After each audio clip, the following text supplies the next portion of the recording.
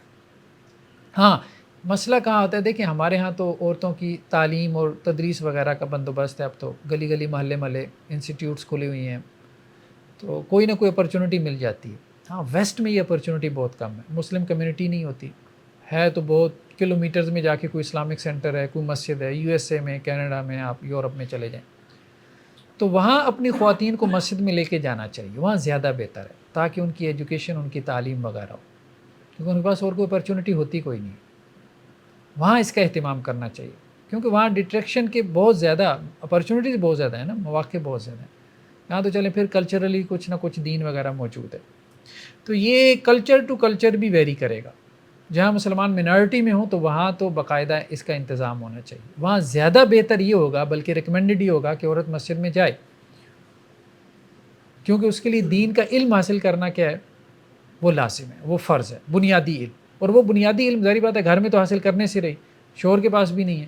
اس کے لیے اپرچونٹی وہی ہے، کوئی اسلامک سینٹر ہے یا کوئی مسجد ہے یا کمیونٹی سینٹر ہے، تو وہاں اس اعتبار سے اس کے لیے جانا ضروری ہوگا. ہاں جہاں مسلمان میجورٹی میں ہیں اور اپرچونٹیز ہیں خواتین کے پاس، تو وہاں مسجد میں جانا جو ہے یہ کوئی آپ کہہ لیں کہ افضل نہیں ہے. سر جیسے باہر نکلے ہوتے ہیں مارکیٹ میں یا کہ ویسے تو اذان کا وقت ہوتا ہے تو مرد حضرات تو چلے جاتے ہیں نا مسجد میں نماز پڑھنے، تو خواتین جو ہے وہ کیا کریں. اب جو ہماری پریکٹس ہے کہ اگر تو جماعت کا ٹائم ہو گیا نا، میاں نے تو جانا ہی ہے مسجد میں، تو پھر مجھے بھی ساتھ لے جاتے ہیں. تو لائک جس سے اہل حدیث مساجد ہے ان میں تو ویلکم کرتے ہیں، ان میں کوئی لگ نہیں رہا ہوتا کہ کوئی وہ آپ کو ویلکم کرتے ہیں، آپ کو بتا دیتے ہیں کہ آپ اس طرف چلے جاتے ہیں نماز پڑھیں. لیکن کسی اور مسجد میں جاتے ہیں تو وہ تو ان پریشان ہو جاتے ہیں کہ یہ کیا خاتون آ گئی ہے اور سارے وہ مڑ مڑ کے دیکھنا. ہاں یہ بات ہے، پھر وہاں نہ جائے جہاں لوگ پریشان ہوں، تو وہاں بندہ نہ جائے. اس میں چلے جائے مطلب الاؤڈ ہے، الاؤڈ ہے، لیکن ہم اس پہ بات کریں گے ایک اور روایت کے تحت الاؤڈ ہے. کلچر میں ایک رکاوٹ جی کلچر رکاوٹ بن رہا ہے. ہاں کلچر رکاوٹ بن رہا ہے. لیکن بہرحال اگر آپ سفر میں ہیں نا، کوئی عذر ہے، جیسے وہ ایک روایت آتی ہے نا کہ آپ صلی اللہ علیہ وسلم نے بغیر عذر کی بھی 2 نمازوں کو جمع کیا، ٹھیک ہے، تو وہاں یہی مراد ہے. وہاں عذر سے مراد کیا ہے، یعنی سفر کے علاوہ کوئی عذر، تو یہ بھی ایک عذر ہے نا.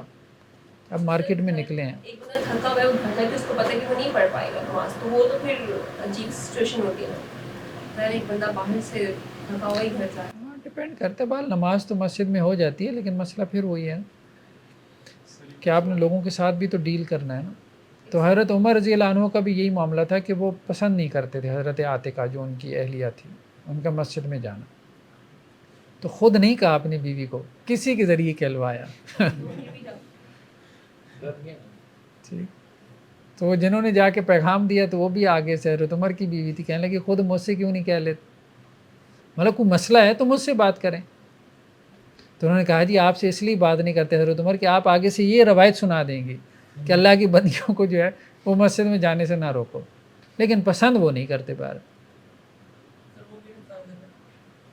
ٹھیک ہے بس. سر لیکن اسلام اللہ کی پسند پہ چلتا ہے نا، کسی بھی بشر کی پسند سے تو نہیں چلتا. تو اللہ تعالیٰ کو تو یہ بھی پسند نہیں تھا کہ جو حرم شریف خالی رہتا ہے 8 مہینے اور 4 مہینے کے لیے انہوں نے حکومتوں کو منع کر دیا تھا. لیکن ایک بات اور اہم ہے ڈاکٹر صاحب، وہ یہ ہے کہ افضل جب اس کے لیے گھر میں ہے، تو وہ اس چیز کو بنیاد بنا سکتے ہیں. افضل جس نے سلیکٹ کرنا ہے وہ اپنے لیے سلیکٹ کر سکتا ہے نا. میں کسی کو نہیں کہتا کہ تم افضل کام کرو یا میں. ہاں یہ بات ہے, میں نے خود اپنے لیے سلیکٹ کرنا ہے کہ میں افضل کروں گا یا کام افضل کروں گا. یہ بات ٹیکنیکلی عورت ویسے بھی جا سکتی ہے مسجد, یہ صرف نماز کے لیے بات نہیں جا سکتی ہے. اب جیسے ہمارے یہاں یہ اچھا رواج ہے کہ مساجد کے ساتھ جو ہے وہ ایک پریئر ہال علیحدہ سے خواتین کا ہوتا ہے, تو جمعہ میں تو کم از کم جانا چاہیے, جمعہ میں یا عیدین کی نماز میں. ہم تو معمول کی نمازوں کی بات کر رہے ہیں نا, تو معمول کی نمازوں میں جو ہے وہ مساجد دیکھیں, حرمین وہ تو ظاہری بات ہے وہاں آپ حج عمرے کے لیے جاتے ہیں, وہ تو ہے ہی ہے. اس میں مجھے جو بات سمجھ میں آتی ہے کہ جمعہ اور عیدین میں تو جائیں, خواتین جائیں, اس کا تو اہتمام کریں کیونکہ اس میں شد و مد کے ساتھ کہا گیا. ہاں جو معمول کی نمازیں ہیں جیسے فجر ہے, مغرب اور عشاء ہے, اس میں عورت گھر میں پڑھے, یہ زیادہ بہتر ہے. اور لیکن یہ ہے کہ جہاں ہم ادھر ہیں اپنا مطلب یورپ وغیرہ میں, یو ایس اے میں, کینیڈا وغیرہ میں, تو وہاں معمول کی نمازوں میں بھی عورتوں کو ساتھ مسجد لے کے جائیں. وہاں بڑی بری صورتحال ہے. مطلب وہ کہتے ہیں نا کہ جی ایک اگر مرد کا دین بچتا ہے تو ایک فرد کا دین بچتا ہے, اور اگر ایک عورت کا دین آپ بچائیں گے تو آپ ایک خاندان کا دین بچائیں گے. اولاد ظاہری بات ہے ماں کے دین پر ہوتی ہے, تو وہاں بہت ضروری ہے. نیکسٹ کیا ہے ام حمید الساعدیہ سے, وہ یہ کہتی ہیں کہ وہ اللہ کے رسول صلی اللہ علیہ وسلم کے پاس آئیں اور کہنے لگی کہ اللہ کے رسول مجھے آپ کے ساتھ نماز پڑھنا بڑا محبوب ہے, یعنی مسجد نبوی میں. تو اللہ کے رسول نے کہا میرے علم میں ہے, لیکن ایک بات میں آپ کو کہوں گا کہ آپ کی جو گھر میں نماز ہے نا وہ آپ کی محلے کی مسجد سے بہتر ہے, اور آپ کی محلے کی مسجد میں جو نماز ہے نا وہ کسی بڑی جامع مسجد میں نماز سے بہتر ہے. تو بہتر ہے آپ گھر میں نماز, مطلب اللہ کے رسول نے ان کو یہی رغبت دلائی. روکا بھی نہیں ہے, مطلب روکا بھی نہیں ہے کہ دروازہ کھلا رہے, کیونکہ اگر روک دیتے نا تو پھر ابھی جو مفتی حضرات روک رہے ہیں تو وہ اور زیادہ شیر ہو جاتے. کہیں کہیں دروازہ کھولنا پڑنا تھا اور وہاں ضرورت بھی تھی. ٹھیک ہے, بہرحال عورت مسجد میں جا سکتی ہے, بس بات یہ ہے کہ جا سکتی ہے, کوئی حرج والی بات نہیں.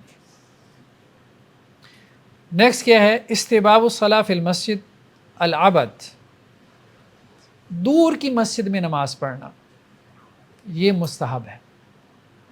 ٹھیک ہے, اور اس مسجد میں نماز پڑھنا کہ جس میں مجمع زیادہ ہو, یہ بھی مستحب ہے.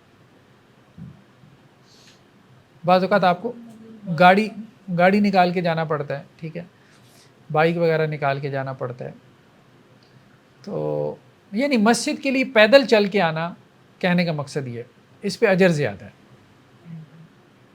حضرت ابو موسیٰ سے ہے کہ اللہ کے رسول صلی اللہ علیہ وسلم نے فرمایا کہ باجماعت نماز میں سب سے زیادہ اجر اس کا ہے جو سب سے دور سے چل کے آیا.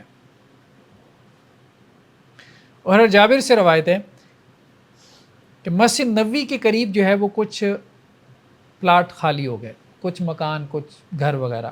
تو بنو سلمہ جو ہے یہ خاندان تھا, یہ دور سے آتے تھے مسجد نبوی میں نماز پڑھنے کے لیے. تو انہوں نے ارادہ کیا کہ ہم مسجد نبوی کے قریب گھر خرید لیتے ہیں, پورا خاندان یہاں منتقل ہو جاتے ہیں. اللہ کے رسول صلی اللہ علیہ وسلم کو جو ہے جب یہ خبر پہنچی تو اللہ کے رسول نے کہا کہ ہاں بھائی تمہارا ارادہ ہے یہاں مسجد کے قریب منتقل ہونے کا؟ انہوں نے کہا جی ہاں. تو اللہ کے رسول نے فرمایا کہ نہیں, وہاں ہی رہو. کیوں؟ کیونکہ تمہاری جو قدم ہے نا ان کا بھی اجر لکھا جا رہا ہے.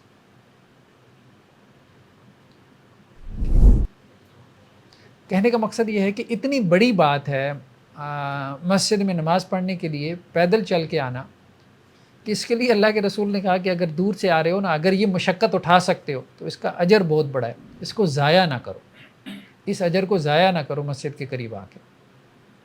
سواری پہ آئیں گے تو وہ نہیں ملے گا؟ نہیں, وہ بھی ملے گا, ظاہری بات ہے, تردد تو بڑھ جاتا ہے انسان کا, مشقت اور تردد بڑھ جاتا ہے. سواری میں ہر قدم پر کیا جی ہر کلومیٹر پر مل جائے. آپ ہر پہیے کے حساب سے کر لیں نا. جی جی اللہ کے یہاں اجر کی کمی نہیں ہے. حضرت ابی بن کعب سے ہے کہ اللہ کے رسول صلی اللہ علیہ وسلم نے فرمایا کہ اکیلے آدمی کی نماز اس سے بہتر ہے دو آدمیوں کی نماز. دو آدمیوں کی نماز اکیلے آدمی کی نماز سے بہتر ہے. اور تین آدمیوں کی نماز دو آدمیوں کی نماز سے بہتر ہے. اور جتنے زیادہ لوگ ہوں گے اللہ کو وہ جماعت اتنی زیادہ محبوب ہوگی, تو اس سے بھی ثواب بڑھ جاتا ہے. جماعت میں جتنے زیادہ نمازی ہوں اتنا زیادہ ثواب ملتا ہے. ایک تو جتنا دور سے چل کے ہے اور دوسرا زیادہ. دور سے چل کے جائیں اور وہاں پر مسجد میں نمازی مطلب ایک ساتھ بھی نہ ہوتی ہے. سر ایک تو یہ ہے نا کہ جی. مسجد میں دور جانا، ایک یہ ہے کہ اپنے مسلک کی مسجد دور ہے، وہاں ذرا مولوی پڑاکے دار ہے تو وہاں جا کے نماز پڑھنی. چلیں اگر اس کو سکون اور اطمینان ملتا ہے. دیکھیں خشوع اور خضوع کی کیفیت یہ بھی نماز میں مطلوب ہے نا. تو اگر آپ کو اطمینان حاصل ہوتا ہے اندرونی طور پہ کہ آپ کا ہم مسلک ہے، اس کا عقیدہ ٹھیک ہے اور وہ سکون سے نماز پڑھتا ہے تو جانا چاہیے. ہاں بس جب آپ کو اطمینان ہی نہ ہو رہا ہو کسی کے پیچھے نماز پڑھ کے تو پھر اسی جو بہتر ہے کیا پڑھتے ہی نہیں ہے بعض ہے. سکتے بہتر کیا ہے سر آپ کچھ کہہ رہے ہیں؟ دیکھیں اس میں دو صورتیں. بعض لوگ مجھ سے سوال کرتے ہیں بریلوی حضرات کے پیچھے نماز ہو جاتی ہے کہ نہیں. اب ہم ڈائریکٹ آ جاتے ہیں اس بات کی، آگے بھی بات آ رہی ہے. دیکھیں جس کو آپ مسلمان سمجھتے ہیں اس کے پیچھے نماز ہو جاتی ہے، ٹھیک ہے. اب یہ بات تو ہے، یہ تو فتویٰ والی بات تو یہی ہے، ٹھیک ہے. دوسری بات یہ ہے کہ ایک انسان کے اندر کی کیفیت ہوتی ہے. اب ظاہری بات ہے اس کے اوپر انسان کا اپنا اختیار نہیں ہوتا. اب ایک بریلوی کے پیچھے جو ہے وہ آپ جا کے نماز پڑھتے ہیں، آپ کو کسی نے فتویٰ بھی دے دیا، اب آپ نے کبھی اس کے جمعے کا خطبہ سن لیا، جو بھی وہ خرافات وغیرہ آپ نے، اس کے بعد آپ کا دل کھٹا ہو جاتا ہے اور مشکل ہو جاتا ہے. اب اس میں ایک صورت تو یہ ہے کہ آپ وہاں جا کے پڑھتے رہیں، قانونی طور پہ تو نماز ہو جائے گی، لیکن نماز میں وہ اطمینان اور سکون جو مطلوب ہوتا ہے نا وہ حاصل نہیں ہوتا، تو اس لیے نماز کا مقصد فوت ہو جاتا ہے. دوسری صورت یہ ہے کہ آپ اپنی جگہ پہ جماعت کروانا شروع کر دیں، اپنے گھر میں، اپنے آفس میں، اپنے ڈیرے پہ، ٹھیک ہے، لیکن جماعت کروائیں. تو 4 لوگ جو بھی ہیں جماعت کروائیں، اکیلے نہ پڑھیں.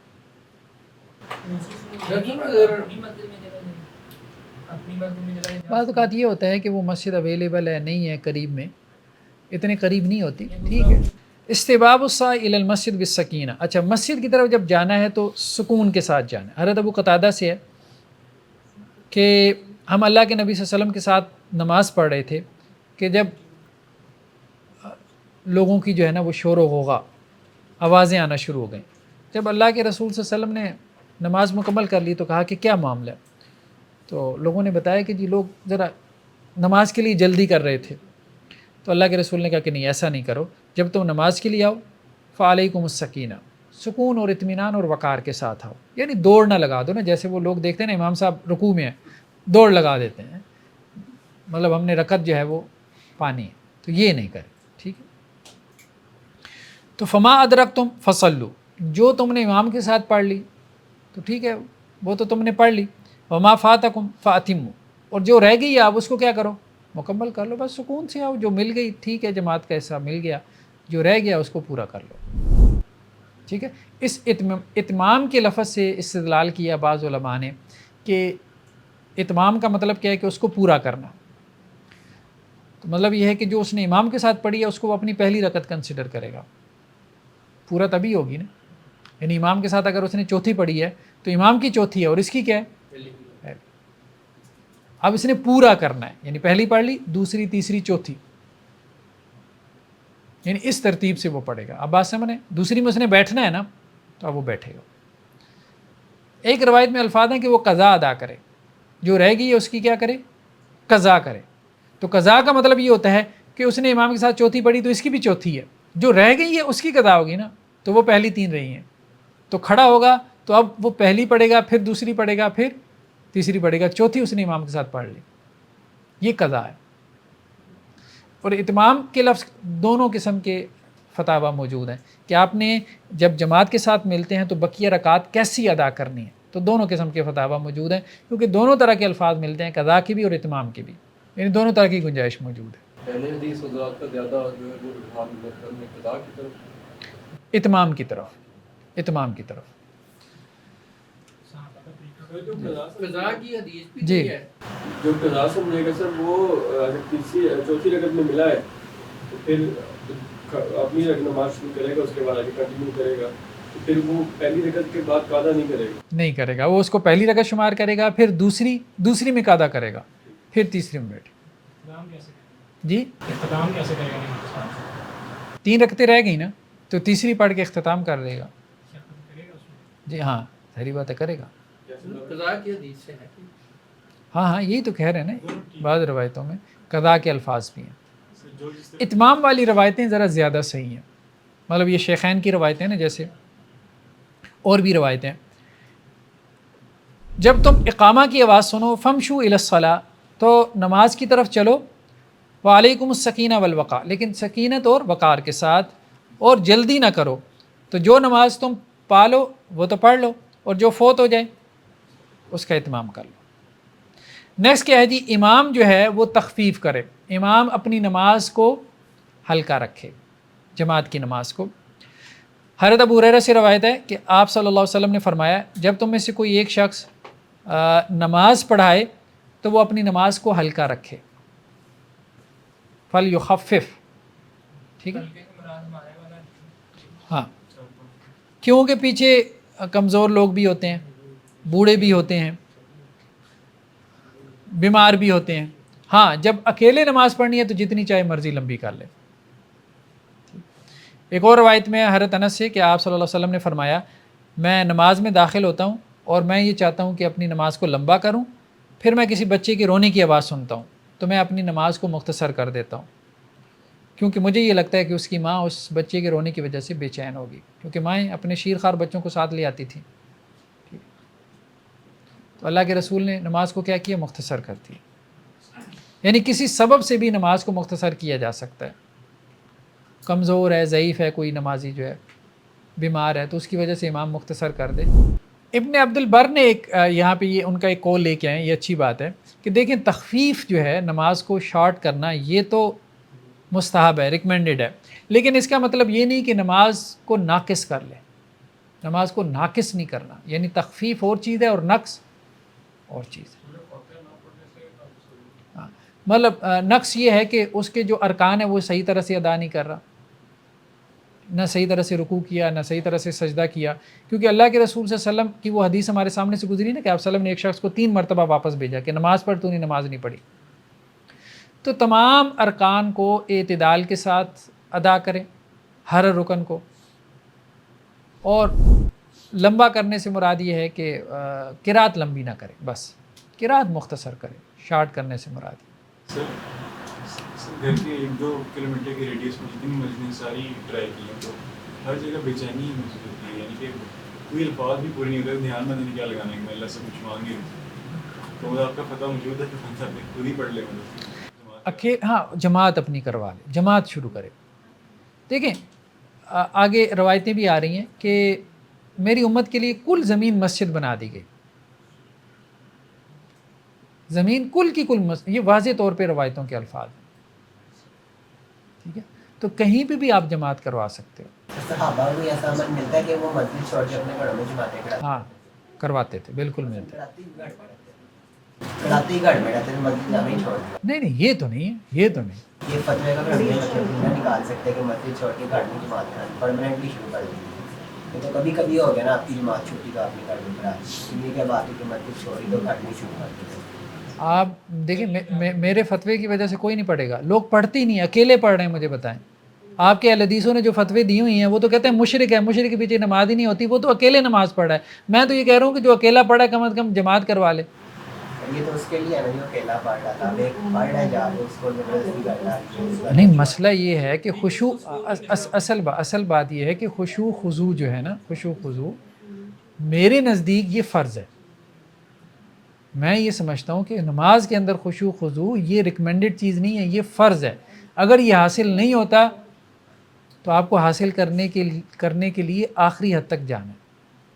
سر میں آپ کا فتویٰ کو مس یوز نہیں کرنے جا رہا, مطلب میں واقعی میں ایسا محسوس ہوتا ہے بعض کا تو اتنا چڑھ جاتا ہوں کہ نماز کے بعد بددعائیں آتی ہیں دل میں کہ اس کو بددعا دیں. نہیں دیکھیں وہ ظاہری بات ہے کہ مجھے اس اندازہ ہے اس کیفیت کا, مجھے اندازہ ہے کیونکہ میں تو بریلویوں کی مسجد میں جاتا رہا ہوں اور یہی کہتا رہا ہوں کہ بھائی جانا چاہیے, قانونی طور پہ اس میں کوئی حرج والی بات نہیں ہے, لیکن بندہ اندر سے اتنی تنگی محسوس کرتا ہے بعض اوقات, ٹھیک ہے. ایسی خرافات اور ایسی باتیں جب آپ کو, ظاہری بات ہے جب آپ نے دین کا علم پڑھا اور آپ کو پتہ ہو کہ بھائی یہ سب بکواسیات ہے, تو بندہ کتنا بے چین ہو جاتا ہے. یا تو وہاں لڑائی جھگڑا ڈالے گا یا پھر خاموش رہے گا تو اندر سے سڑے گا. تو اس سڑنے سے بہتر ہے کہ وہ علیحدہ ہو جائے. ہاں جس کے پاس دیکھیں علم نہیں ہے اس کے لیے سکون اور اطمینان ہے، جو مرضی ہوتا رہے، وہ تو اس کو کوئی پرواہ نہیں ہوتی. جس کے پاس علم ہے اس کے لیے مشکل ہو جاتا ہے، برداشت کرنا مشکل ہو جاتا ہے. تو جو واقعتاً سمجھ رہے ہیں نا کہ یہ شرک بدعت ہے، جو واقعتاً اس کو شرک دیکھیں ہم کسی کو یہ تو نہیں کہہ سکتے کہ یار تم اس کو شرک بدعت نہ سمجھو. جو واقعتاً سمجھ رہے کہ یہ شرک بدعت ہو رہا ہے وہ کیسے بیچارہ برداشت کرے گا؟ نہیں کر سکتا، ایکسیپٹ ہی نہیں کر سکتا اس کو. اپنے عقیدے سے کیسے لڑے گا وہ؟ یہاں تو وہ وہاں فساد برپا کرے گا نہیں منکر کا کام کر کے. تو ہاں ہم نے بھی یہی کام کیا، درباروں پہ جا کے ہم نے تبلیغ، دادا دربار پہ چلے گئے ہم، اچھی خاصی لڑائی ڈال لی، پولیس آ گئی. جوانی میں ہم نے یہ حرکتیں کی ساری، ٹھیک ہے. وہ ہمارے ساتھ کو پٹھان ساتھی تھے، کہتے یار یہ کیا تبلیغ کر رہے ہیں؟ تبلیغ تو وہاں ہے جہاں شرک کے اڈے ہیں، وہاں جاتے ہیں. ہم نے کہا ٹھیک ہے چلتے ہیں.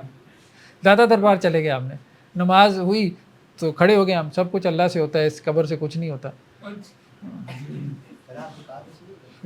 نہیں اچھا خاصا مجمع رہا. وہ شروع میں تو لوگ سنتے رہے پتہ نہیں سب کچھ اللہ سے ہوتا ہے، ہم نے شروع میں تو یہی کیا. بعد میں جب یہ کہا کہ صاحب قبر سے کچھ نہیں ہوتا، وہ مجمع لگ گیا سر، پولیس آ گئی، لڑائی جھگڑا شروع ہو گیا. تو کہنے کا مقصد یہ ہے کہ ایکسیپٹنس نہیں ہے. مطلب کسی بریلوی مسجد میں آپ جا کے مطلب بات نہیں کر سکتے آپ کہ آپ غلط کہہ رہے ہو، بہت مشکل ہے.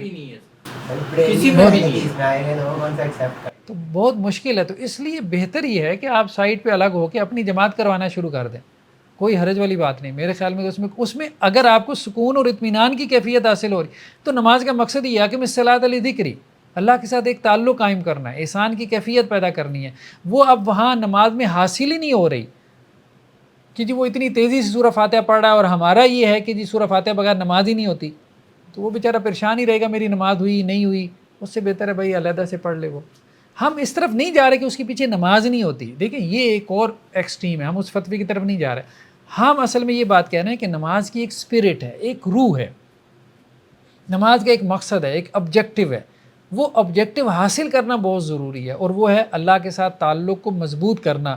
بعض اوقات وہ جماعت کا ایک نظام اتنا رسمی بن چکا ہے، ٹھیک ہے، کہ اس رسمی نظام کے اندر جب آپ جاتے ہیں نا تو آپ کو وہ چڑ پیدا ہوتی ہے. ٹھیک جماعت نہیں کروانی دیتی ہے، جماعت علیحدہ نہیں کروانے دیتی. ہاں علیحدہ جماعت بھی نہیں کروانا. کچھ بہتری آئی ہے. شروع کی تو لڑائی ہو گئی، وہ تو انہوں نے کہا آپ اس مسجد میں آ ہی نہیں سکتے، آئندہ مت آئیں. تو دیکھیں جو وہاں پڑھ کے جس کو سکون ملتا ہے وہ وہاں پڑھ لے، ٹھیک ہے. پڑھنے کی نہ دیتی، تسکین پوری ہوتی. تو اگر جس کو سکون وہاں پڑھ کے نہیں ملتا تو وہ پھر اپنی الگ جماعت کروا لے، اپنے گھر میں کروا لے، آفس میں کروا لے. میرے خیال میں کوئی حرج نہیں ہے. دیکھیں وہ لوگ عادی ہو گئے نا، عادی ہو گئے. اصل میں ہمارے یہاں زیادہ تر جو ہے نا جو عبادت کا نظام ہے نا یہ رسم کے اوپر چل رہا ہے. کلچر زیادہ ہے ہمارے یہاں، مقاصد جو ہے نا ان کی طرف توجہ کم ہے. مقاصد کی طرف توجہ کم ہے. تو ابن قیم نے یہ بحث کی ہے اور میرے خیال میں یہ بہت عمدہ بحث انہوں نے کی. انہوں نے کہا نماز کے ارکان میں سے ہے کہ نماز میں خشوع خضوع کا حصول ہو. یہ نماز کے ارکان میں سے، اور ہم نے اس کو نکال دیا، باقی ساری جو ہے وہ اٹھک بیٹھک اس کو ارکان بنا دیا. اب وہ مقصد سارا فوت ہو رہا ہے.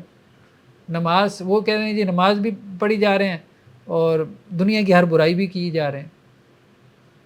ان الصلاۃ تنہی عن الفحشاء والمنکر، نماز بھی حیائی سے برائی کے کاموں سے روکتی ہے. تو وہ نماز وہی ہے جو خشوع خضوع والی ہے، احسان والی کیفیت والی نماز ہے. احسان اور خشوع خضوع تو نکل گیا، اب وہ رسم باقی رہ گئی ہے. ٹھیک ہے. وہ کہتے ہیں پٹھان جو ہے وہ نماز بھی نہیں چھوڑتا، بندہ بھی نہیں چھوڑتا. صرف پٹھانوں کی یہ صورت حال نہیں، پنجابیوں کی بھی اب یہی صورت حال ہو چکی ہے، سندھیوں کی بھی، بلوچیوں کی بھی. قتل بھی کیے جا رہے ہیں، پہلی صف میں نمازیں بھی پڑھی جا رہے ہیں. لوگوں کا پیسہ بھی کھائی جا رہے ہیں اور پہلی صف میں نمازیں بھی پڑھی جا رہے ہیں. یہ صورت حال ہے اس وقت. اطالۃ الامام الرکعۃ الاولیٰ، امام جو ہے وہ پہلی رکعت کو لمبا کرے تاکہ زیادہ سے زیادہ لوگ جماعت میں شامل ہو سکیں. یہ بھی ریکمینڈڈ ہے. ٹھیک ہے. حضرت ابو قتادہ سے ہے کہ اللہ کے رسول صلی اللہ علیہ وسلم پہلی رکعت کو لمبا کرتے تھے،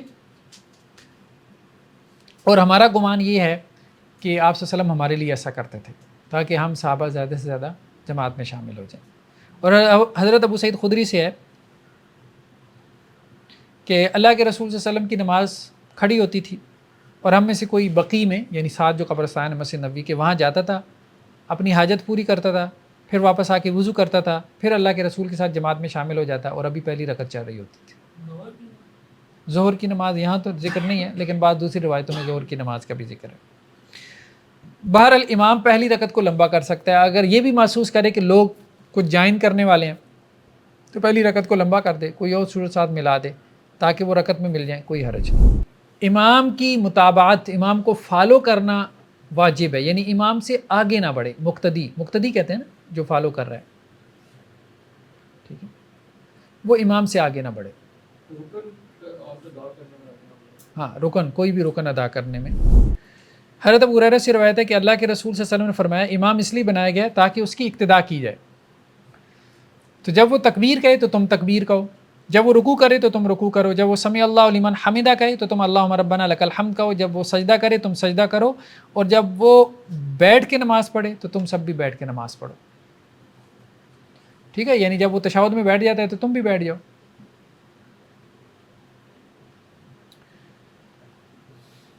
ایک اور روایت میں ہے کہ امام اس لیے بنایا گیا تاکہ اس کی اقتداء کی جائے، جب وہ تکبیر کہے تو تم تکبیر کہو، اور اس کی تکبیر سے پہلے تکبیر نہ کہو، یعنی اس کے اللہ اکبر کہنے سے پہلے اللہ اکبر نہ کہو، اور اس کے رکوع کرنے سے پہلے رکوع نہ کرو، اور اس کے سجدہ کرنے سے پہلے سجدہ نہ کرو۔ ایک اور روایت میں ہے کہ اللہ کے رسول نے فرمایا کیا تم میں سے کسی ایک کو ڈر نہیں لگتا کہ وہ امام سے پہلے سجدے سے اپنا سر اٹھا لے اور اللہ تعالیٰ اس کا سر جو ہے وہ گدھے کی طرح کر دے، ٹھیک ہے، یعنی اس سے ڈرنا چاہیے۔ جو لوگ امام سے پہلے سجدے سے سر اٹھا لیتے ہیں، تو امام سے پہلے سجدے میں چلے جانا بعض لوگوں کی عادت ہوتی ہے، دیکھیں سلام تو امام کے ساتھ ہی پھیرنا ہے، آگے تو نکل ہی نہیں نہ سکتا، کیسے آگے نکلے گا؟ تو بہتر ہے یار اتنی جلدی مچانے کی کیا فائدہ ہے؟ تلاوت ختم ہو رہی ہوتی ہاں، تو پہلے رکوع میں چلے بھی جائیں، پہلے سجدے میں چلے بھی جائیں، تو ایک ساتھ ہی نماز سے نکلنا ہے آپ نے، تو اس لیے بہتر ہے صبر سے اس کے پیچھے پیچھے ہی رہیں۔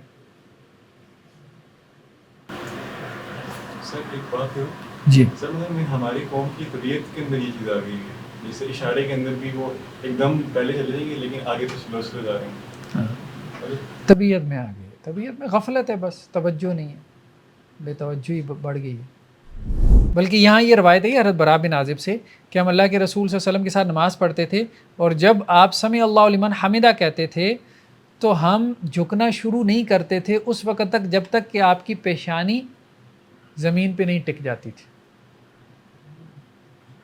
یعنی صحابہ سارے سیدھے کھڑے ہیں، اللہ کے رسول سجدے میں چلے گئے ہیں، پیشانی زمین پہ رکھ دی ہے، پھر جھکنا شروع کرتے تھے، یعنی اتنا فالو کرنا تھا کہ اللہ کے رسول اگلے رکن میں چلے گئے تو پھر، لیکن ٹھیک ہے اگر امام آپ سے آگے ہے تو مطلب اس میں کوئی حرج والی بات نہیں ہے، آپ اگر پیچھے پیچھے ہیں، لیکن صحیح سنت طریقہ تو یہ ہے کہ امام اگلے رکن میں چلا جائے اور پھر آپ اس کے بعد جو ہے وہ دوسرے رکن میں جانے کے لیے اپنا پوزیشن تبدیل کریں۔ امام کو ڈر ہے کہ مقتدی میرے ساتھ ہی جو ہے وہ اوپر تبدیل کر لے گا، شاید وہ جلدی کر لے تو وہ پھر تکبیر تھوڑا سا لیٹ کہتے ہیں، بالکل ایسے ہی ہے، لیکن بعض لوگ تو تکبیر سے زیادہ آپ کی حرکت دیکھ رہے ہوتے ہیں مطلب آپ تکبیر بعد میں بھی کہیں، وہ آپ کی حرکت کی وجہ سے پہلے جا پہنچتے ہیں۔ خیر بہرحال ضرورت ہے اس کی جو ہے نا بہت زیادہ اویئرنیس کی۔ امام کے ساتھ اکیلا آدمی اگر جو ہے وہ نماز پڑھے تو کس طرح سے پڑھے، یعنی دو لوگوں کی جماعت کیسے ہوگی؟ حضرت عبداللہ ابن عباس سے روایت ہے کہ میں نے اپنی خالہ ام المومنین میمونہ رضی اللہ عنہا کے ہاں رات گزاری، اور رات کو اللہ کے رسول تہجد کے لیے بیدار ہوئی ہے تو میں بھی آپ کے ساتھ بیدار ہو گیا، تو میں آپ کی بائیں طرف کھڑا ہو گیا، تو اللہ کے رسول نے میرے سر سے پکڑا اور مجھے اپنی دائیں طرف کھڑا کیا، تو مقتدی جو ہے وہ دائیں طرف کھڑا ہوگا، ٹھیک ہے، اور ساتھ ہی کھڑا ہوگا۔ یہ جو ہے نا کہ امام سے پیچھے کھڑا ہو، ایسی کوئی بات روایتوں میں نہیں ملتی، امام کے ساتھ کھڑا ہوگا لیکن دائیں طرف ہوگا، ایک ہوگا، دو ہوں گے تو وہ پیچھے کھڑے ہوں گے۔ حضرت ابو سعید خدری سے ہے کہ ایک آدمی جو ہے وہ مسجد میں داخل ہوا اور اللہ کے رسول نماز پڑھ چکے تھے، یعنی صحابہ کے ساتھ، تو اللہ کے رسول نے کہا کہ کون ہے جو اس پہ صدقہ کرے گا اور اس کے ساتھ نماز پڑھے گا؟ تو ایک آدمی کھڑے ہوئے اور انہوں نے اس کے ساتھ نماز پڑھی، یعنی آپ نے اگر اپنی نماز پڑھ لی ہے جماعت کے ساتھ، کوئی اور بندہ آتا ہے تو آپ اس کے ساتھ دوبارہ نماز پڑھ سکتے ہیں، آپ کے نفل ہو جائیں گے اور اس کے فرض ہوں گے، اس کو جماعت مل جائے گی۔ اس سے پتہ چلتا ہے کہ اصل چیز جماعت ہے، اصل چیز کیا ہے؟ جماعت ہے. وہ جماعت بھلے آپ کو ایک آدمی کے ساتھ جو ہے وہ حاصل ہو جائے. اسلام نے اس پہ زور دیا. ہاں بعض ائمہ اس طرف چلے گئے کہ نہیں جماعت کے ساتھ مسجد میں جماعت یہ ضروری ہے. بعض اس طرف بھی گئے, یہ رائے بھی ہے. لیکن مجھے یہ لگتا ہے کہ نہیں, اصل میں اگر آپ یہ کہیں نا کہ فرض کیا چیز ہے تو فرض جماعت ہے. فرض چیز جماعت ہے. مسجد کی جماعت فرض نہیں ہے, جماعت فرض ہے. وہ آپ کو مسجد میں حاصل ہو تو یہ زیادہ بہتر ہے. ہاں یہ بات ٹھیک ہے کہ مسجد کی جماعت کی جو فضیلت ہے وہ دوسری جگہ کی جماعت کی فضیلت نہیں ہے. سر اگر کوئی بندہ باہر ہے مصروف اور عصر کے ٹائم اس کو وقت ملا, اس کی ظہر عصر دونوں رہتی ہیں, تو عصر کی جماعت ہو رہی ہے, وہ پہلے اب ظہر پڑھ لیں گے پیچھے, یہ ممکن؟ ہاں آگے آ رہی ہے بات, بالکل ممکن ہے. ابن ابی شیبہ کی روایت میں کہ یہ صاحب حضرت ابو بکر صدیق رضی اللہ عنہ تھے کہ اللہ کے رسول نے کہا نا صدقہ کرو, یعنی صدقہ کے ثواب ملے گا. اگر آپ کسی کے ساتھ جماعت کروا دیتے ہیں تو آپ کو صدقے کا ثواب ملے گا, بھلے آپ نے اپنی نماز پڑھ لی ہو. ٹھیک ہے, تو مطلب یہ ہے کہ جماعت کروا دینی چاہیے تاکہ کوئی اکیلا نماز نہ پڑھے. اکیلا بھی بندہ مل جائے اس کو ساتھ ملا کے نماز پڑھ لیں, جماعت کروا لیں. بھلے اس نے پڑھ لی اس کو ساتھ ملا لیں, دوبارہ پڑھ لیں, لیکن پڑھے جماعت کے ساتھ. امام احمد نے اس سے یہ مسئلہ اخذ کیا ہے کہ ایک مسجد میں 2 جماعتیں ہو سکتی ہیں. ٹھیک ہے. دوسرے کہتے ہیں امام مالک اور امام شافعی کہ نہیں یہ بہتر نہیں ہے, مطلب وہ پھر انتظامی اعتبار سے اور کچھ اس پہلو سے بھی کہ جی لوگ نہ پھر 2 جماعتیں کروانا شروع ہو جائیں گے. بہرحال دوسری جماعت ہو سکتی ہے, اس میں کوئی حرج نہیں. ہاں مستقل نہیں ہونا چاہیے, یہ بات ٹھیک ہے کہ اگر مستقل عادت ہی بن جائے کہ جی روزانہ فجر کی 2 نمازیں ہو رہی ہیں, یہ غلط ہے, یہ غلط ہے. کبھی کبھار ایسا ہو جائے تو کوئی حرج نہیں. امام جو ہے اس کی جگہ کوئی اور لے لے, یا آپ یوں کہہ لیں کہ امام ماموم بن جائے, مقتدی بن جائے, اس کا بھی جواز ہے. حضرت سہل بن سعد سے روایت ہے کہ اللہ کے رسول صلی اللہ علیہ وسلم بنو عمرو ابن عوف خاندان تھا, ان کی طرف گئے. ان کے لوگوں میں کوئی اختلاف تھا صلح کروانے کے لیے, تو آپ صلی اللہ علیہ وسلم کو دیر ہو گئی, نماز کا وقت ہو گیا. تو مؤذن حضرت ابو بکر کے پاس آئے اور کہنے لگے کہ جی اللہ کے رسول تو گئے ہیں, آپ لیٹ ہو جائیں گے, نماز کا وقت ہو گیا, تو ابو بکر آپ نماز کروائیں. تو حضرت ابو بکر نے بھی کہا چلو ٹھیک ہے میں کروا دیتا ہوں. تو حضرت ابو بکر نے جو ہے وہ نماز شروع کروا دی, جو بھی لوگ اس وقت موجود تھے. اسی دوران میں اللہ کے رسول صلی اللہ علیہ وسلم آ گئے. ٹھیک ہے, اب لوگوں نے پیچھے سے کیا کیا, تالی پیٹنا شروع کر دی حضرت ابو بکر کو متوجہ کرنے کے لیے کہ اللہ کے رسول آ گئے.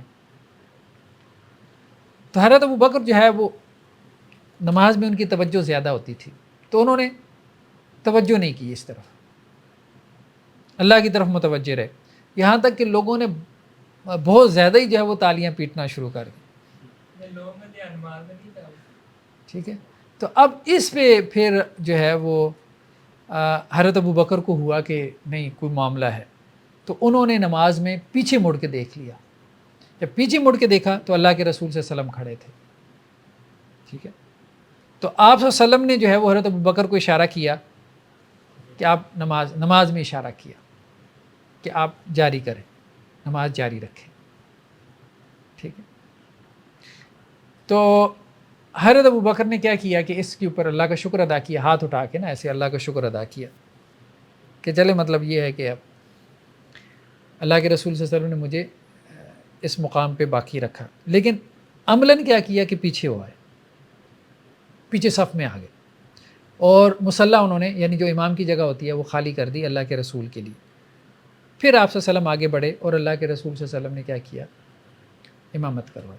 دیکھیں لیکن یہ بات جو ہے نا, یہ اللہ کے رسول جیسے امام کے لیے ہے. اب ایسا نہیں ہے کہ کسی مسجد کا امام وہ لیٹ ہو اور کوئی جماعت کروا رہا ہو پیچھے سے کہ وہ لیٹ ہو گیا, اب وہ امام آ جائے تو وہ جو ہے نا وہ پیچھے ہو جائے اور اس کو حضرت کو جگہ دیں, جی پیر مرشد صاحب ہمارے پیچھے نماز پڑھیں گے. اوہو توبہ توبہ استغفار ہیں, گستاخی ہو جائے گی, ہم اپنے اس کو نہیں ہے. اللہ کے رسول صلی اللہ علیہ وسلم کا مقام مرتبہ اپنی جگہ، بلکہ اللہ کے رسول نے تو حضرت ابو بکر کو بھی یہی کہا نا کہ آپ جاری رکھیں، وہ تو ان کا دل نہیں مانا نا، تو آپ صلی اللہ علیہ وسلم نے پوچھا بھی پھر بعد میں کہ ابو بکر کس چیز نے آپ کو منع کیا تھا جب میں نے آپ کو حکم دیا کہ آپ نماز جاری رکھیں؟ تو انہوں نے کہا اللہ کے رسول مجھے یہ اچھا نہیں لگا کہ میں آپ کو نماز کروں۔ پھر اللہ کے رسول نے کہا بھئی کیا معاملہ ہے کہ تم نے اتنی تالیاں کیوں بجائیں؟ جب اگر امام کو متوجہ کرنا ہے تو اس کے لیے سبحان اللہ کہو، تالی تو بجانا یہ عورت کے لیے، یعنی اس طرح نا، اس طرح مطلب وہ بجا سکتی ہے امام کو متوجہ کرنے کے لیے، ٹھیک ہے؟ تو مرد ہے تو وہ سبحان اللہ کہے اگر امام سے کوئی غلطی ہو گئی یا کسی طرف توجہ دلانا مقصود ہے۔ ہاں یہ ہو سکتا ہے کہ کوئی ایسی مجبوری ہو جس میں امام جو ہے بیمار پڑ گیا، ٹھیک ہے، یا اس کا وضو ٹوٹ گیا، یہ عذر ایسا ہے کہ جس میں آپ کہہ سکتے ہیں کہ وہ پیچھے ہو جائے اور مقتدی اس کی جگہ لے لے اور امام وہاں سے نکل جائے اور جا کے اپنا وضو وغیرہ کرے۔ جی ہاں، بعض اوقات انسان کو چکر آ جاتے ہیں کھڑے ہوتے ہوتے کمزوری کی وجہ سے، تو وہ ٹھیک ہے، وہ اپنی جگہ پھر چھوڑ دیں اور اپنی جگہ کسی مقتدی کو کھڑا کرتے اور وہ وہیں سے نماز کو سٹارٹ کر لے، کوئی حرج نہیں۔ سر یہ جو عورت کو الٹے ہاتھ سے تعلیم ہے، یہ جب گھر میں بھی ہو جس طرح بچے وغیرہ پاس ہوتے ہیں تو مطلب کوئی ایسے ہوتے ہو یا اسی طرح متوجہ کیا جائے گا تعلیم سے کہ ہلکا سا جس طرح ٹیپنگ ہوتا ہے سے؟ نہیں، کسی طرح سے بھی متوجہ کیا جا سکتا ہے، یہ تو صرف نماز کی بات ہے۔ یہ تو ہم نماز ڈیوریشن کی بات ہی کر رہے ہیں کہ نماز پڑھ رہی ہے اگر خاتون گھر میں اور چھوٹے بچے ہیں کسی ٹائم کوئی مطلب ایسی فیلنگ ہوتی ہے سمتھنگ، ہاں ٹھیک ہے، تو یہ تعلیم کا ہاں ہے کہ ٹھیک ہے، ٹھیک آواز سے بھی ہم کر کے بھی متوجہ کر سکتے ہیں اس کے نہیں، بہتر ہے تعلیم وغیرہ سے، بہتر ہے تصفیق سے۔ اور ہوتا ہے نا بعض اوقات چھوٹے بچے ہیں، سوال یہ ہے کہ وہ آپ کو لگتا ہے کہ وہ آپ کو شرارت کر رہا ہے، گر جائے گا، ٹھیک ہے، کسی ساکٹ کے اندر انگلی دینے جا رہا ہے اور آپ نے نماز بھی مکمل کرنی ہے، تو آپ اس کو بجائے جو ہے وہ ہم کھنگورا یا کھانسی کے ذریعے اس کو متوجہ کریں، تو ہم اس کو تالی کے ذریعے متوجہ کر سکیں۔ اونچی آواز میں پڑھنا چاہیے، اونچی آواز سے بھی پڑھ سکتے ہیں، ٹھیک ہے جی، جو لفظ آپ پڑھیں اس کو تھوڑا اونچا کر لیں تاکہ وہ آپ کی طرف متوجہ ہو جائے اور اس چیز سے اس کا دھیان بڑھ جائے، ٹھیک ہے، کوئی حرج نہیں ہے اس میں۔ بچے کو اٹھا کے نماز پڑھ سکتے بچے کو اٹھا کے نماز پڑھ سکتے ہیں، کوئی حرج والی بات نہیں، ٹھیک ہے، بشرطے کہ آپ کے قابو آ جائے۔ جس نے امام کے ساتھ جو ہے وہ تکبیر تحریمہ پا لی تو ٹھیک ہے، اور جس نے امام کو رکوع کی حالت میں پایا یا سجدے کی حالت میں پایا یا قوما یا تشہد کی حالت میں پایا تو وہ اسی حالت میں جا کے کیا کرے؟ امام کے ساتھ شامل ہو۔ بعض لوگ کیا کرتے ہیں کہ جی امام تو سجدے میں چلا گیا تو اب وہ کیا کرتے ہیں رکوع میں جا کے قوما کر کے پھر سجدے میں چلے جاتے ہیں، ہماری رکعت کاؤنٹ ہو جائے۔ ایسے نہیں رکعت کاؤنٹ ہوتی، ٹھیک ہے، امام سجدے میں ہے تو آپ ڈائریکٹ سجدے میں جائیں، امام رکوع میں ہے تو رکوع میں جائیں، امام تشہد میں ہے تو ڈائریکٹ تشہد میں، یعنی ایک تو تکبیر تحریمہ کی اللہ اکبر کہنی ہے نا، اور ایک رکوع میں جانے کی یا سجدے میں جانے کی، ٹھیک ہے، 2 مرتبہ آپ اللہ اکبر کہیں گے۔ سر اگر اس پہ مطلب کا معاملہ ہے کہ وہ رکوع میں یا سجدے میں تو وہ جو بندہ آیا ہے لیٹ آ گیا تو وہ تھوڑا ویٹ نہیں کر سکتا کہ وہ جب اگلی رکعت شروع ہو تو تب شروع کر لے، ساتھ رہے کہ وہ سجدے میں ہی شامل ہو؟ نہیں نہیں، ظاہری بات ہے، یہ تو حکم ہے نا، جس حالت میں امام کو پاؤ اس حالت میں شامل ہو جاؤ، انتظار کیوں کرے، اسے اس سجدے کا تو ثواب ملے گا نا، رکعت نہ ہو لیکن اس کو ثواب تو ملے گا۔ سر آپ نے کیا کہا اگر سجدے میں آئے سجدے میں جانے کے لیے 2 دفعہ اللہ اکبر کہے گا؟ ہاں، ایک دفعہ تکبیر تحریمہ کا اللہ اکبر، اور ایک آپ جب کھڑے ہونے سے سجدے میں جاتے ہیں تو آپ اللہ اکبر کہتے ہیں نا، تو وہ بھی کہے گا اللہ اکبر کہہ کے نا، ٹھیک ہے، اور دوسری مرتبہ اللہ اکبر کہہ کے نیچے چلے جائیں، اللہ اکبر کہہ کے ہاتھ باندھا، پھر اللہ اکبر کہہ کے پھر سجدے، ہاں پھر سجدے میں چلے جائیں، اور اگر وہ رفع الیدین کی جگہ تو رفع الیدین کر کے جائے۔ نیکسٹ کیا ہے جی، حضرت ابو ہریرہ سے روایت ہے کہ اللہ کے رسول نے کہا جب تم نماز کے لیے آؤ اور ہم سجدے کی حالت میں ہوں تو سجدہ کرو اور اس سجدے کو شمار نہ کرو، یعنی رکعت شمار نہ کرو، اور جس نے رکوع پا لیا تو اس نے رکعت پا لی، جس نے رکوع پا لیا تو اس نے رکعت پا لی۔ بعض نے ترجمہ یہ بھی کیا کہ جس نے رکعت پا لی اس نے نماز پا لی، یہ بھی ٹھیک ہے ترجمہ، جس کو ایک رکعت مل گئی اس کو جماعت کی نماز مل گئی، اور جس کو رکوع مل گیا اس کو رکعت مل گئی، یہ بھی ترجمہ کیا گیا اس کا۔ دونوں ترجمے. تو سجدے کو شمار نہیں کرنا لیکن رکوع کو آپ شمار کر سکتے ہیں. فائنل بات یہ ہے رکوع مل گیا تو پھر اختلافی مسئلہ ہے لیکن مجھے یہی بات سمجھ میں آتی ہے کہ رکوع ملنے سے رکعت مل جاتی ہے. ہاں مدرک رکوع کہتے ہیں جس نے رکوع پا لیا، ادراک سے ہے نا. تو جس نے رکوع پا لیا اس نے رکعت پا لی. باجماعت نماز سے پیچھے رہنے کا عذر کیا ہے؟ یعنی کن عذر کی وجہ سے آپ باجماعت نماز سے پیچھے رہ سکتے ہیں؟ نمبر 1 ٹھنڈک یا بارش. ٹھنڈک 1 ہے اور بارش 2 ہے. ٹھنڈ کی وجہ سے آپ جماعت کی نماز چھوڑ سکتے ہیں انتہائی سردی کی وجہ سے یا بارش کی وجہ سے. حضرت عبداللہ بن عمر سے ہے اللہ کے نبی صلی اللہ علیہ وسلم سے کہ جو اذان کہنے والا تھا وہ نماز کے لیے اذان کہتا تھا اور یہ کہتا تھا اپنے گھروں پہ نماز پڑھ لو. یعنی باقاعدہ اذان میں یہ الفاظ ہوتے تھے اپنے گھروں پہ نماز پڑھو. کب؟ فی لیلۃ الباردہ، جب رات بہت ٹھنڈی ہوتی تھی یا پھر رات بارش والی ہوتی تھی، اور یہ سفر میں ہوتا تھا. ہر جابر سے ہے کہ ہم اللہ کے رسول صلی اللہ علیہ وسلم کے ساتھ سفر میں ہوتے تھے اور بارش ہو جاتی تھی تو پھر اللہ کے رسول کہتے تھے کہ جو تم میں سے اپنی مقام پہ نماز پڑھنا چاہتا ہے پڑھ لے. سفر میں اور اس کے علاوہ بھی مقیم بھی ہو. لیکن روایتیں جو ظاہری بات ہے جس طرح سے روایت ہے تو اسی طرح سے ہی نقل ہونی ہے نا. روایت میں سفر کا ذکر ہے تو اس کا مطلب ہے سفر کا ذکر ہے. مطلب جو خیمے لگاتے تھے سارے لوگ تو ایک قافلہ ہوتا تھا نا، تو قافلے میں ہر ایک نے اپنا خیمہ لگایا ہوا ہے اپنی سواری کے ساتھ. حضرت عبداللہ بن عباس سے ہے کہ وہ بارش والے دن اپنے مؤذن سے کہتے تھے کہ جب تم یہ کہو اشہد ان محمد رسول اللہ تو اس کے بعد یہ مت کہو حی علی الصلاۃ، بلکہ کیا کہو صلوا فی بیوتکم، گھروں میں نماز پڑھو. تو لوگوں کو یہ بڑا تعجب ہوا کہ یہ کیا بات ہوئی. ٹھیک ہے، تو انہوں نے کہا بھائی تم تعجب کرتے ہو، حالانکہ یہ اس ہستی نے کیا جو مجھ سے بہت بہتر ہے، یعنی اللہ کے نبی صلی اللہ علیہ وسلم. بے شک جماعت یہ عظیمت کا کام ہے، لیکن مجھے یہ ناپسند ہے کہ تم لوگ جو ہے وہ مٹی میں اور کیچڑ میں پیدل چل کے مسجد میں آؤ. ایسی اذان میں حی علی الفلاح کہیں گے؟ جی ایسی اذان میں حی علی الفلاح کہیں گے؟ جب آپ نے ان کو گھر میں نماز پڑھوانی ہے تو پھر کیوں کہیں گے؟ پھر نہیں کہیں گے، پھر کہیں گے صلوا فی بیوتکم. حی علی الصلاح حی علی الفلاح کی جگہ کیا کہیں گے؟ صلوا فی بیوتکم 4 دفعہ. اپنے گھروں میں نماز پڑھو، گھروں میں نماز پڑھو. لیکن لوگوں کو پتہ ہی نہیں ہے، وہ ایک دفعہ تو چونک جائیں گے کہ یہ کوئی نیا فرقہ پیدا ہو گیا. خیریت ہے، آپ کی اذان چینج ہو گئی ہے. اوپر والی دو حدیث میں تو سفر کا ذکر ہے. جی جی حضرت ابن عباس والی میں جو ہے وہ سفر کا ذکر نہیں ہے، تو یہ مقیم کے لیے بھی ہے. مقیم کے لیے. ٹھیک ہے جی. اسی طرح بعض اہل علم نے کہا ہے کہ یہ ہے ٹھنڈک اور بارش کی بات اور سفر کی بات، لیکن اس کے علاوہ اگر عذر ہو جیسے جان کا خوف ہو بندے کو، ٹھیک ہے، گرمی کی شدت ہو، جان کا خوف ہو، ہاں گرمی کی شدت، موسم کی شدت اس میں آ گئی ہے، وہ سردی کے علاوہ گرمی کی بھی ہو سکتی ہے. ٹھیک ہے، بیماری بھی ہو سکتی ہے، بیماری بھی عذر ہے. تو کوئی بھی اس قسم کا عذر جس میں انسان کے لیے مشقت ہو، جیسے بارش میں مشقت ہے نا، اسی طرح سے جو ہے وہ موسم کی شدت میں مشقت ہے، اسی طرح بیماری میں ہے، سفر میں ہے، اور اسی طرح سے جان وغیرہ کا اگر خوف ہو.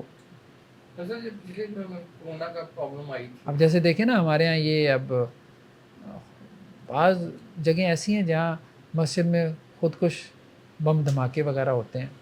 اب ایریاز ہیں نا کچھ ایسے ہمارے ہاں جہاں کریٹیکل سچویشن ہو جاتی ہے، وہ جو گیپ نہ آ کے انہوں نے نماز پڑھائی. ٹھیک ہے، جان کے خوف کی وجہ سے.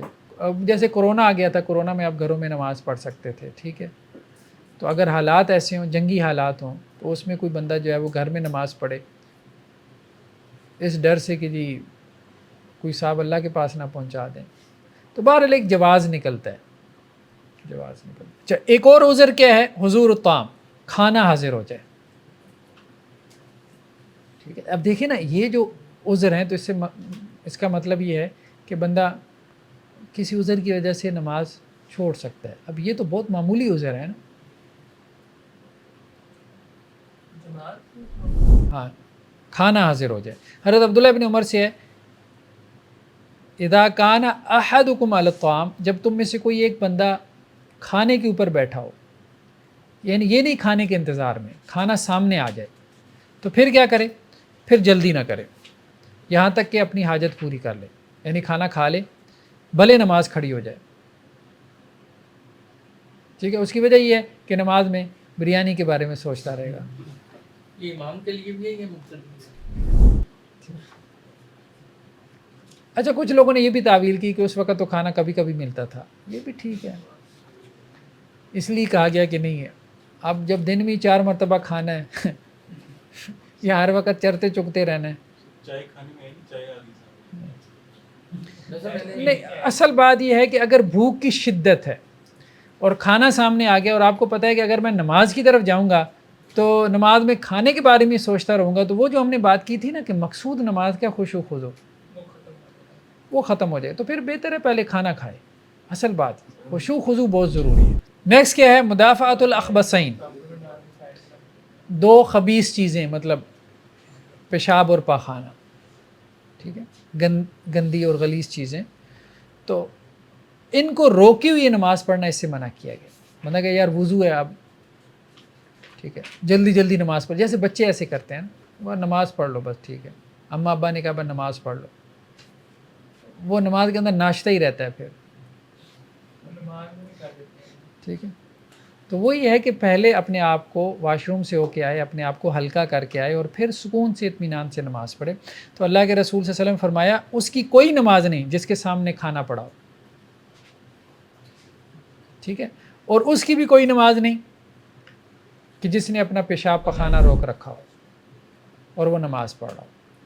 یعنی نماز اگر نکلتی ہے تو نکل جائے، جماعت کی نماز، سکون سے اطمینان سے نماز پڑھو. یعنی سکون اور اطمینان کو ترجیح دی ہے، یا احسان اور خشوع خضوع کی کیفیت کو ترجیح دی ہے جماعت کے اوپر. اصل بات یہ ہے کہ ہم بعض اوقات نا قانونی جو اس کا ڈھانچہ ہوتا ہے نا اس پہ اتنی توجہ دے دیتے ہیں کہ عبادت کی روح فوت ہو جاتی ہے، کہ بس وہ کیلکولیٹر لے کے نا یہ پورے کرتے رہو، اسپرٹ ختم ہو جاتی ہے. تو وہ زندگی میں تبدیلی نہیں لاتی نماز. حضرت ابو دردہ سے ہے کہ آدمی کے فقیہ ہونے کی یہ نشانی ہے، یہ علامت ہے کہ پہلے اپنی ضرورت پوری کرے، پھر نماز کی طرف جب متوجہ ہو تو بالکل کیا ہو، عالم. اس کے فقیہ ہونے کی علامت ہے کہ وہ پہلے اپنی ضرورت پوری کرے پھر نماز کی طرف متوجہ ہو. سمجھدار ہونے کی علامت ہے انسان کی. تو سمجھدار انسان وہ ہے جو اپنی حاجت پوری کر لے پھر اس کے بعد جو ہے وہ نماز کی طرف متوجہ ہو. حق بالامامہ، امامت کا حقدار کون ہے؟ تو حضرت ابو سعید خدری سے ہے کہ آپ صلی اللہ علیہ وسلم فرمایا جب 3 لوگ ہوں تو ان میں سے ایک امامت کروائے. اور امامت کا حقدار کون ہے؟ جو سب سے زیادہ قرآن پڑھنا جانتا ہے. اقرأہم کے الفاظ ہیں، سب سے بڑا قاری ہے، افضل و تفضیل، جس کی قرات سب سے اچھی ہے. یعنی 2 چیزیں ہیں اس میں، حفظ زیادہ ہے اس کا، اور دوسرا قرات اچھی ہے. مطلب قرات سے مراد یہ ہے کہ صحیح طرح سے پڑھتا ہے، تجوید پلس خوش الہانی. صرف خوش الہانی نہیں، تجوید کا بیڑا غرق کر دے، آواز بہت اچھی ہو. نہیں. حضرت عبداللہ ابن مسعود سے ہے کہ اللہ کے رسول صلی اللہ علیہ وسلم فرمایا کہ قوم کی امامت وہ کرے جو کتاب کو سب سے زیادہ پڑھنے والا ہو. بلکہ ایک روایت میں یہ بھی ہے، انہوں نے کہا عمر بن سلمہ کی، کہ جس کو سب سے زیادہ قرآن یاد ہو.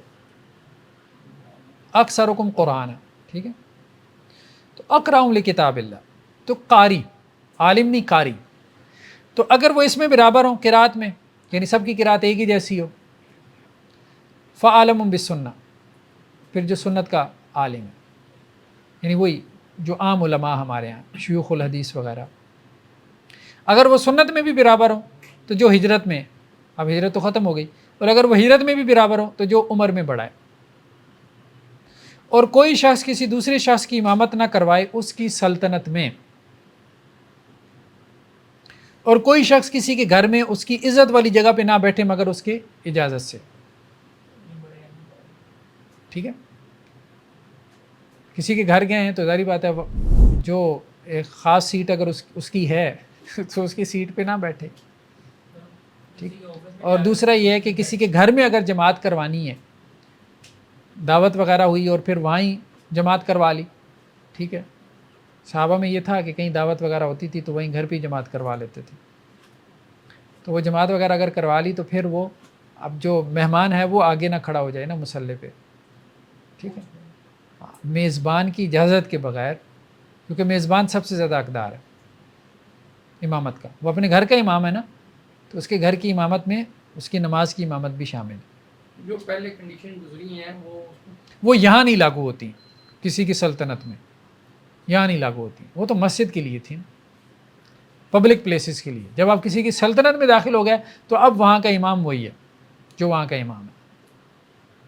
سر ایک قاری بہتر ہے لیکن اس کو قرآن سمجھ نہیں آتا کچھ بھی، اور دوسرا ایک انسان ہے اس کو عربی وغیرہ آتی ہے لیکن اس کی قرأت اچھی نہیں ہے. نہیں، جس کی قرأت اچھی ہے وہ. ٹھیک ہے، ہماری مساجد میں سر عمومی طور پہ حنفی مساجد کی میں بات کر رہا ہوں، ان میں علماء جو ہوتے ہیں وہ امام ہوتے ہیں، جو دوسرے قاری یا مؤذن ہوتے ہیں وہ نائب امام ہوتے ہیں. ہمیں بہتر یہ ہوگا کہ مؤذن یا وہ قاری یا ان کو امامت دی جائے. قاری صاحب کو امام.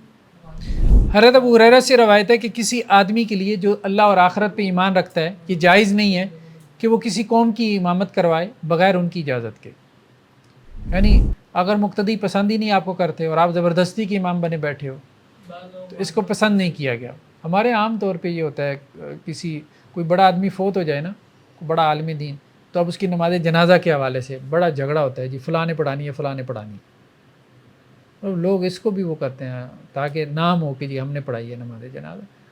نکل جانا چاہیے. اب خاص طور پہ جو لوگ علم سے وابستہ ہیں نا ان کو ایسی حرکتوں سے نکل جانا چاہیے، ورنہ علم بہت بدنام ہوتا ہے، بہت زیادہ بدنام. اور امام جو ہے وہ اپنی دعا میں مقتدیوں کے علاوہ اپنے آپ کو خاص نہ کرے دعا کے لیے.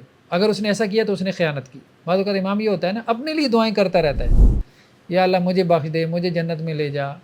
یار جو پیچھے 50 بیٹھے ہیں وہ تیرے لیے آمین کہتے رہے، کچھ ان کے لیے بھی مانگ لو. تو امام جب دعا کرے، جب بھی دعا کرے نماز کے اندر یا نماز کے علاوہ، ٹھیک ہے، تو وہ اپنے مقتدیوں کے لیے بھی مانگے، صرف اپنے لیے نہ دعا کرتا رہے. تشہد میں بھی دعائیں ہیں نا، سجدے میں بھی دعائیں ہیں. ویسے تو آپ اکیلے یہ پڑھتے ہیں سبحانک اللہم ربنا و بحمدک اللہم اغفر لی، تو مقتدیوں کو بھی شامل کر لے، اللہم اغفر لنا. مقتدیوں کی بھی اپنی دعا میں شامل کرے. ربنا ظلمنا انفسنا، جمع کے سیغوں کے ساتھ جو دعائیں آئیں وہ کر لے. کافی ہے جی. چلیں جی، سبحانک اللہم و بحمدک نشہد ان لا الہ الا انت.